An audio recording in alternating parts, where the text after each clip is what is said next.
Then there was the issue with Ford, the big automaker announcing that it is shelving plans for a $1.6 billion operation in Mexico, instead investing about $700 million in the state of Michigan. The Ford CEO will be joining me shortly. We are told that he had spoken with the president-elect early this morning to announce that decision, and that prompted this response from Donald Trump today. Instead of driving jobs and wealth away, America will become the world's great magnet for innovation and job creation, referring again to news that Ford is going to keep these jobs in the United States. Now, whether this does represent a substantive change in Ford's policy, because it is going to, down the road, continue building vehicles in Mexico, just not the ones in question.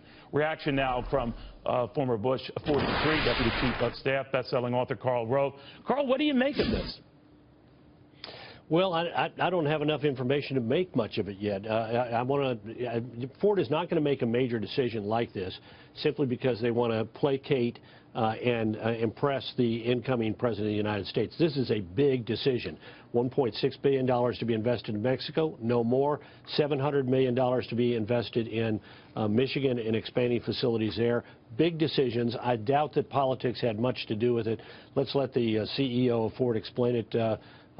You know, one of the amazing things to me is the car that we're talking about, you know, the kind of facilities that they've had in Mexico, the kind of facilities that that most companies have. There are two purposes of sending them to Mexico. One is they are smaller, less costly cars because they need every cash advantage that they can in making those cars, because they're required by fleet efficiency requirements of the Department of Energy to have a certain mix of small vehicles, medium-sized vehicles, and big vehicles.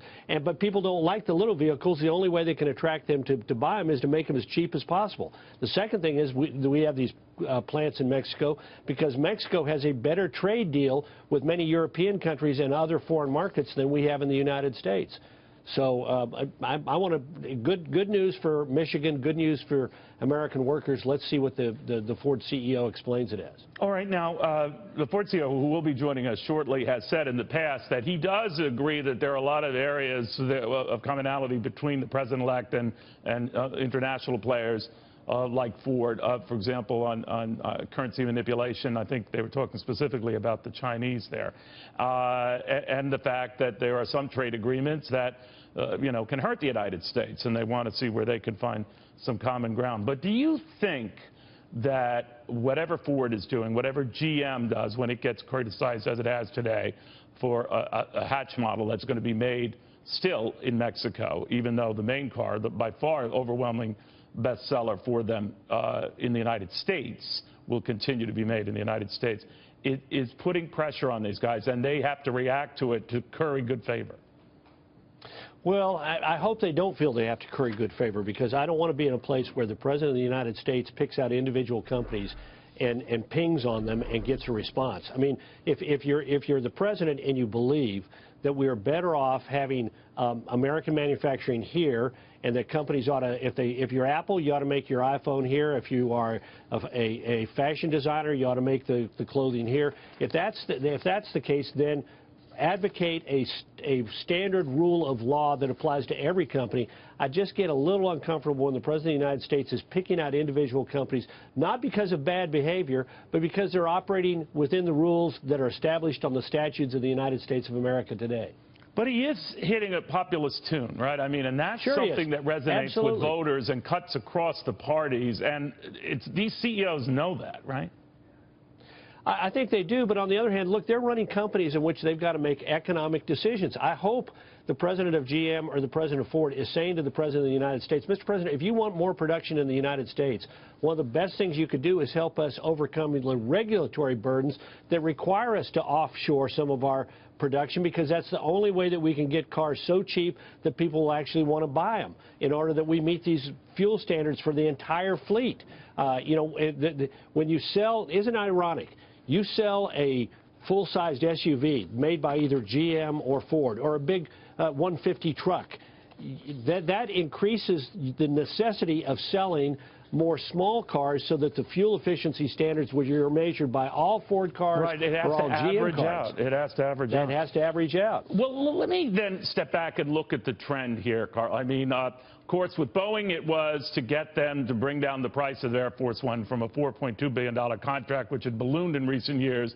But that's the way it goes. And Donald Trump... Neil, let's stop there, though. First of all, there is no $4.2 billion contract. I've actually gone and looked at the Air Force budget. The part of the Air Force budget for the next 10 years that goes for all of the support operations that come out of the particular air wing that has Air Force One plus all of the other sort of civilian-like equipment that moves military and government dignitaries from point A to point B. The entire 10-year budget for that entire operation, not just the Air Force One acquisition, but the entire budget is $2.9 billion.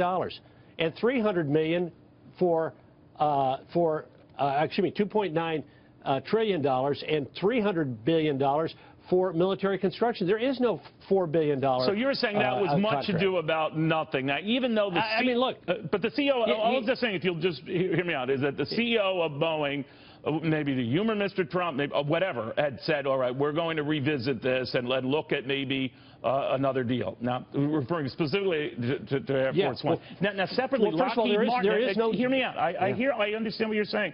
This is all about appearance, though. And then Lockheed Martin looks at its F-35 contract. Apparently, that was a tense meeting with the CEO of Lockheed. Wouldn't you know, the next day, Donald Trump puts out a tweet trying to tempt Boeing into coming up with an alternative fighter jet that might come under a more acceptable budget. Then with Ford, then with Carrier, with GM. What do you make of what's going on here? Well, I think you're right, he's a populist, and he is a protectionist, and he is taking these actions in order to help bring jobs back to the United States, or in the case of Boeing, to stop what he thinks is wasteful spending. But the contract with Boeing is $117 million to do design and engineering studies, working closely with the Air Force and the government, other government officials on what the security and communications needs would be for Air Force One. There is no $4 billion contract. So, yeah, of course, if you get criticized as the CEO of Boeing by the incoming President of the United States, you want to rush to his office and assure him that you will do everything you possibly can to keep costs down. But look, let me just tell you, I've talked to people in Boeing over the years about this. They make virtually nothing on Air Force One, if anything at all. It's a prestige item for them. Real quickly, I want to get your reaction. We're just learning right now that the president-elect did get House Republicans to reverse course on this independent Office of Congressional Ethics. They're shelving that plan right now. What do you make of that? I think it's a good move. I think, you know, what's interesting, Donald Trump, Speaker Ryan, and a majority leader from California were all in agreement. Kevin McCarthy, we're all in agreement. This shouldn't be done. They opposed, the congressional leaders opposed it in the caucus.